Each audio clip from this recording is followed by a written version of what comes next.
Hi, this is Diane House, and this is my case study or my reflection after the case study, Get This Child Out of My Room. This case involved three main characters, which was the student who's identified as a behavior disordered student, the classroom teacher, and the special education teacher. There are a few other people involved in this process, but those are the main ones. And this student is a third grade boy whose behavior has escalated and strategies that were previously used are not working. And the classroom teacher sees the solution as pull out to get the child out of the classroom. The SPED teacher believes other solutions are out there and need to be looked at. So the problem is Carl, who is the third grade student's behavior has escalated and the previously used strategies aren't working. So what do we know? Susan, who is the SPED teacher's first year, fresh out of college, and you have Nancy, who's a 10-year veteran in the classroom. We also know that she is identified by the staff as a good teacher, quote unquote, and that Carl is a third grade boy who's on an IEP and he's identified as behavior disordered. Previously, the management plan has been a strategy of consequences and rewards. And because of recent events with his parents divorcing, and it has not been amicable, well, we don't know if that's because, but that is one factor in there. And so what we're seeing is Carl's more aggressive. He's thrown a pencil at his teacher, rocks out the bus at staff, and then just a continual escalation of behaviors. There's a lot of information I did not know on this. What's the school's policies in regards to aggressive behaviors? I would assume that the Board of Education owns the handbook, as it does in most schools. And so what are the policies that are in a published handbook, especially if physical contact is made with a staff or other student? I would want to know what's been the history with the parents. Were they supportive initially when this behavioral IEP was written? Were they accessible? Were they present at meetings? Were they engaged in the process? And how have we connected with those parents in the past? Is it mostly by phone, by email, text, or have we had to make physical contact, or not physical contact, a physical connection with those parents by pickup or whatever? I'd also like to know when Carl was identified, at what age, when was his last reevaluation, what other details are included in the IEP. Was that management plan developed by a behavioral specialist that came in or by the team? And when was the last time the team met together? So my proposed plan of action is I would immediately have Susan, the special ed teacher, get a notification of meeting in the mail, that written notification, and get that on the calendar. It's very apparent the team needs to come together and meet. I would also have an informal staffing that day if I could. I would bring together absolutely Nancy and Susan, and if there's a para that's involved with the student, and we would have a review of the IEP, talk about what the IEP outlines and allows, make sure that we're following the IEP as it's currently written and that we're not stepping out of the bounds of that. I would also review procedures outlined by the Board of Education in the handbook.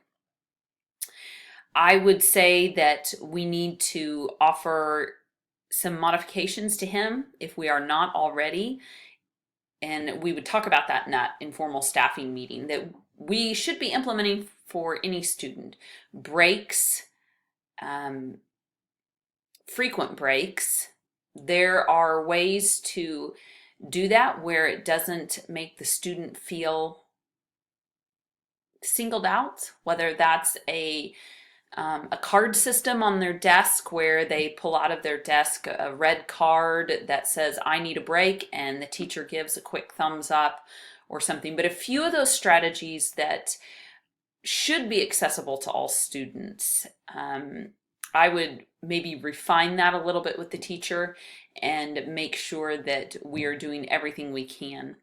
As the leader, I would also make sure I had a stronger presence in the classroom, walk through, connecting with that student, checking in with the teacher, and begin prepping for that meeting with suggestions of a new management plan. And it would be at that meeting that I would say we need to, I would want the special education teacher to take the lead in that meeting, but go ahead and have those conversations ahead of time that we need to implement a new plan. This plan is not working any longer. We need to make the IEP relevant, and that might mean making changes to that IEP. And I would also formally request the parents, we can't force them to, but we can make requests that there's an evaluation done by a local mental health professional or possibly a family doctor. So how do we resolve the issues here? This team is really struggling to communicate in an effective way, and therefore it is not benefiting the student or his family. As the leader, as I begin to see that there's communication breakdown, it's my responsibility to not only model it, but to force it to happen when the staff isn't. There needs to be a team approach to these decisions. It's not Nancy's decision, it's not Susan's decision. The team needs to come together. They need to use research-based strategies that are beneficial to all students. And so the first step in starting to resolve some of these issues is better communication and positive communication. Following the IEP, and it seems from what information I have at my hands that this IEP needs to be updated. The student changed either due to circumstances in his family or for whatever reason.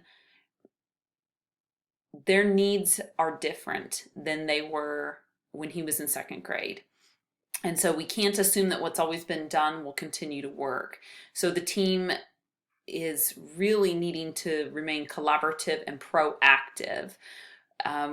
They weren't very proactive in this situation to begin with. I certainly don't like the way it was handled, even initially from the get-go. So there needs to be a more proactive approach to making sure that our students who are on IEPs are meeting and progressing, showing growth on those goals on their IEP. We also need to connect with outside agencies. This kiddo's had some traumatic events in the form of his parents divorcing, and it's apparently not been a very amicable divorce. And so when we see behavioral change, potentially even something that might include the mental health of that student, we need to start connecting with those outside agencies. I was super frustrated as I read through this case study. I work in a rural district. I certainly know what it means to share resources and staff and to have those special education cooperative employees stretched pretty thin. However, I don't fault those pieces of this puzzle. It seems to me that Susan overall is doing a great job. I am super frustrated with Nancy Taylor. And I don't think this is uncommon, that a teacher can be perceived as a good teacher by the faculty, but the reality of whether that teacher is really consistent and collaborative and more than anything caring may not necessarily be true with the student. Her lack of professionalism towards the other staff members, the way she approaches Susan, who should be a team member, she's just totally unprofessional. She doesn't promote a person willing to work. She wants it her way or the highway. That idea of get that kid out of my class, that is so outdated. I mean, we're talking 20, 30 years ago. at least that we saw that kind of approach with students. So I'm super disappointed in that. I'm also a little bit disappointed in Susan not, I know she's new, and so I probably have a little more grace for her, but where was the leader of this building in talking with Susan about um, the IEP styles and meetings and things like that? Susan really shouldn't be coming in as a newbie and doing things the way the teacher who had been there for 25 years did it. She certainly had at her fingertips access to more current research and styles and approaches. And the meeting, oh my gosh, the meeting that they did schedule, wow. I boy, I would have really struggled as a leader with a teacher who the teacher led off with, "Your son is so cute." It's just, I like that she started with something positive, but um, wow, a lot of problems there. Who's running that meeting? Who was included in the meeting? And there really seems to be a lack of resolution and plan ending the meeting. If the special education teacher felt that way walking out of the meeting, how must the parents and other people feel? So, how do we promote effective and efficient management as leaders? We need to be supportive of all of our staff, especially our SPED and general education teachers, and so the IE team in general. And we may need to do that through fostering better communication, through making sure that professional development. Seems to me that Nancy, although she is a good teacher, seems to me that she probably needs some training. We need to make sure that we know the IEP and its guidelines and that we're following it. That's so critical. We need to be fostering communication, and we shouldn't have gotten to this point where the teacher believes that pulling a kid out of the classroom is the answer. And since we know that IDEA says the least restrictive environment, and the leaders need to be present and accessible so that staff members can approach them and have knowledge of what's going on in the building.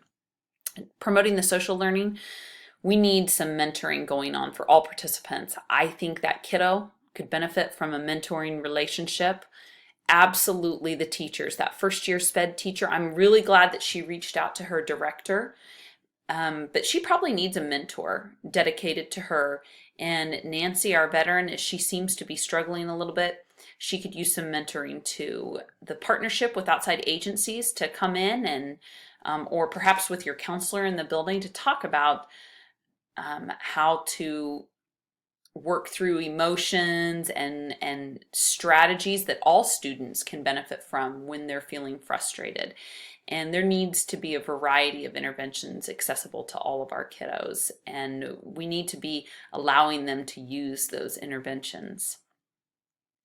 Student academic learning, we need to have options for safe spaces. Some kids need to walk, some kids need to go shoot baskets, some kids need a cool-off room. In our district, we have a kiddo who needs to get under a blanket to feel safe, and so we need to have those things accessible to them.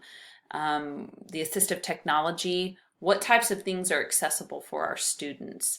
I wonder if Carl may be struggling to be on grade level. Is what's being taught to him appropriate content? And we need to use data collection to know that we are teaching Carl, that he's showing growth, that we are being successful with him. And so that means we need to meet the students where they are. And for that matter, in this case, we need to meet the staff where they are. And Susan needs some guidance in how to strengthen that backbone a little bit and advocate for her students. And Nancy needs some training also.